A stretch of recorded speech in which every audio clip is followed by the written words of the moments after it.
morning everyone, I want to show you this amazing Christmas idea that I've had for cooking salmon 2 separate ways. Shh, it doesn't have to be just for Christmas. So the first way I'm going to cook it is next to the fire on a cedar plank. You're going to find it difficult to replicate that inside. So the other way that we're going to do it in the barbecue, and that's going to replicate an oven. So whether you're cooking inside or outside this Christmas, you can still do this. So yesterday I went over the bridge over to Severn and Wye smokery where I picked up this amazing salmon.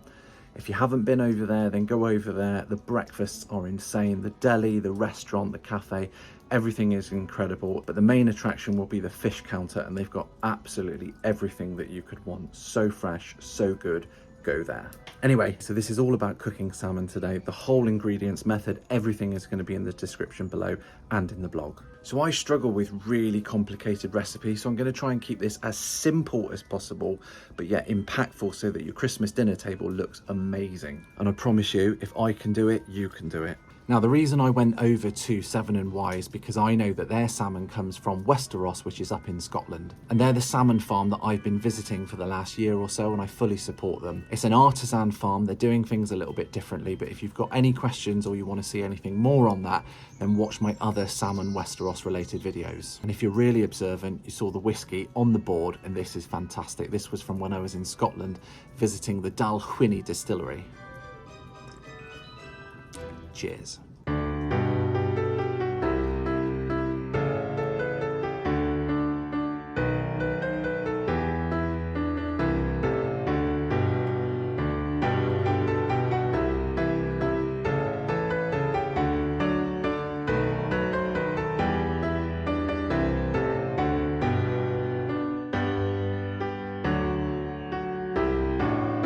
So what we've got is a lovely roaring fire there. I lit that, started small and just built it up a little bit.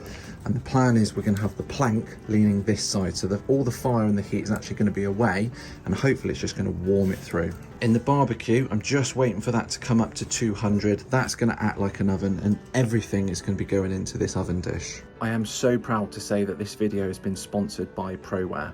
They are a British family-owned business who make amazing cookware. So again, all of their information and links are going to be in the description. Right, let's get to it. Okay, so as impressive as this salmon is, I need the space. So let's cut this in half to start with.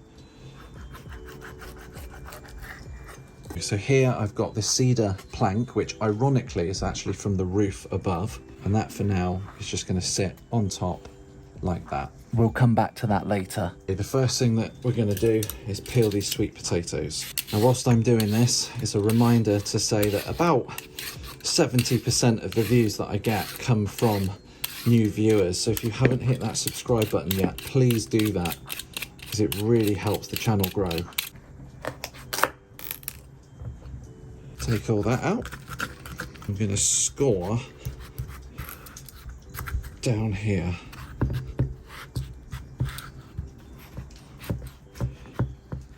The idea is to get it out in cubes later. Cut up the sweet potato. Okay, so next we want to add the baby carrots in, and then everyone's nemesis, the old Brussels sprout.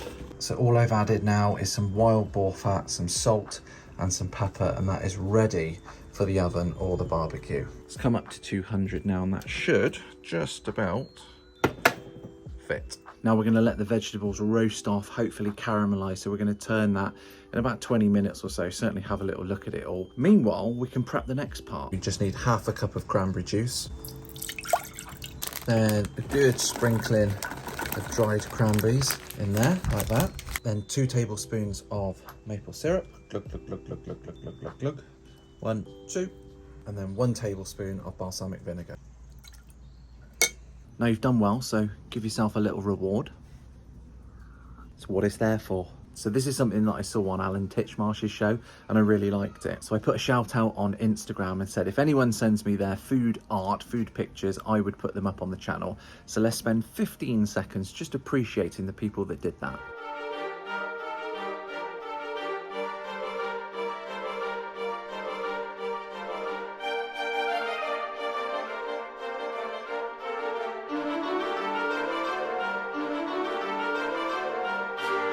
Let's have a little look. So lid back down, give that another 20.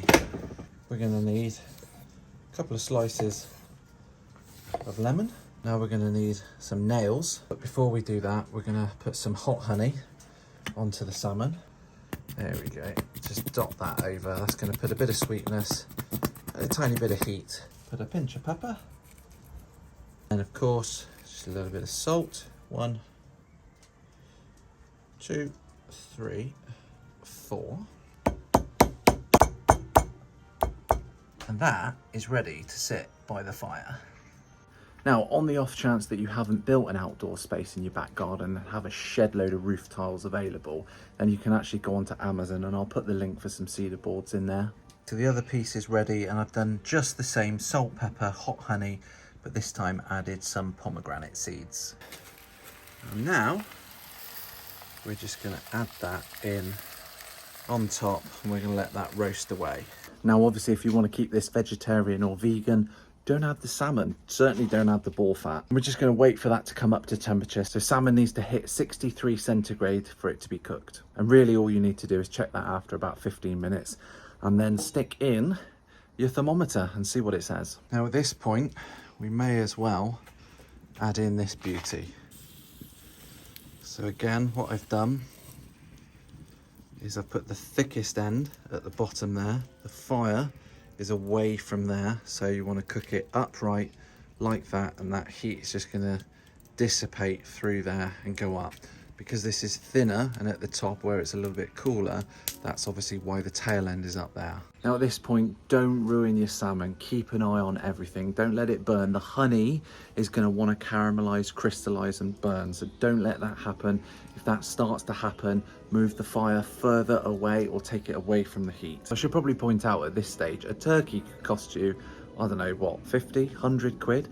That salmon, that whole side of salmon was £33, so worth thinking about. At this point, you can start to warm through your glaze. Yes, I am using the pan over the fire. It's absolutely fine. The copper base is phenomenal. So anyway, you just want to warm this through and let it start to reduce.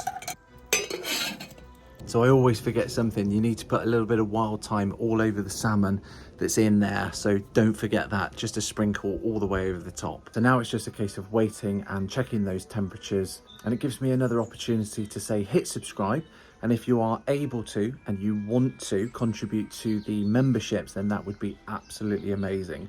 You'd be surprised how far those 99p's can add up, and it helps me push the channel further and further. I always want to do more, so if you're interested in getting involved with the channel, either from a personal or a sort of a commercial business perspective, then reach out to me and let's see what we can do. The goal is to grow the UK's largest food, drink and country business network, and it ain't gonna happen without your help. So if you are helping and supporting and subscribing and membershipping, thank you very much. So I've moved some of the coals just that little bit closer to the salmon, and that's really helped. But this is what you're aiming for, these perfect embers just glowing away, really, really hot. So we're just gonna let that sit and just keep being patient. Okay, so what I was hoping would happen is that basically as the butternut squash softens, it would be able to come out like that, and it has.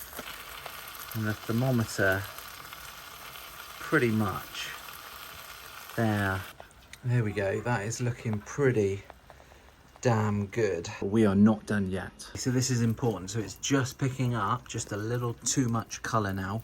So what I'm going to do very carefully, he says, is just flip this round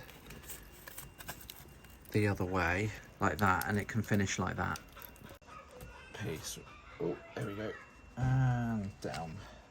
Add some fresh pomegranate and some more of those dried cranberries for a little bit of colour. And then finally the goat's cheese. And we're going to mix that round. Let all of those flavours infuse with each other. And just before we take some of this, I'm going to suggest that you just pour some of that just over there. And then what we'll do is we'll add some of that just into there. Who said that winter can't have some amazing colours? Just look at that, just over the salmon. Now imagine waking up, going round to someone's house and having that served to you. So this has hit temperature now, so we can just take that off now and put that alongside. And there we have it, ladies and gentlemen, the perfect Christmas dinner idea. Not just for Christmas, you could do this anytime. I put the extra glaze sauce in there just to keep warm. So whichever method you try, albeit at home in the oven or outside with the barbecue, both of these are going to go down brilliantly. The proof is in the pudding. Let's have a go. It's just amazing.